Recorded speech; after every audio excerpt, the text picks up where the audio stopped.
ഓം അമൃതേശ്വര്യേ നമ. അമ്മയെ ഒരു നോക്ക് കാണാൻ, തൊടാൻ ലോകം എമ്പാടും നിന്നും ജനങ്ങളെത്തുന്നു. അതിൽ കൊടും അപരാധങ്ങൾ ചെയ്തവരും മഹായോഗീശ്വരന്മാരും വരെയുണ്ട്. പക്ഷിമൃഗാദികളും അമ്മയുടെ ദിവ്യ സാന്നിധ്യം അനുഭവിക്കാൻ എത്തിയ കഥകളും നിരവധി. ദേവീഭാവം പ്രകടമാക്കി ദർശനം കൊടുക്കുന്ന കാലത്ത് അമ്മ മക്കളുടെ നേർക്ക് പുഷ്പം വാരി വിതറാറുണ്ട്.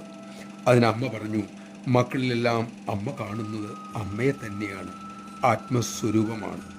പക്ഷേ അമ്മ തൃക്കണ്ണുയർത്തി മുകളിലേക്ക് പുഷ്പം അർച്ചിക്കാറുണ്ട്. അതിൻ്റെ രഹസ്യം തിരക്കിയ മക്കളോട് അമ്മ പറഞ്ഞു, മക്കളെ, അത് ദർശനത്തിലെത്തിയ ദേവതകൾക്ക് വേണ്ടിയാണ്. നമഃശിവായ. മഹാചതുഷ്ടി കോടി യോഗിനീഗണ സേവിത എന്ന വർണ്ണനയുടെ പ്രത്യക്ഷ ഭാവമാണ് നാം കാണുന്നത്.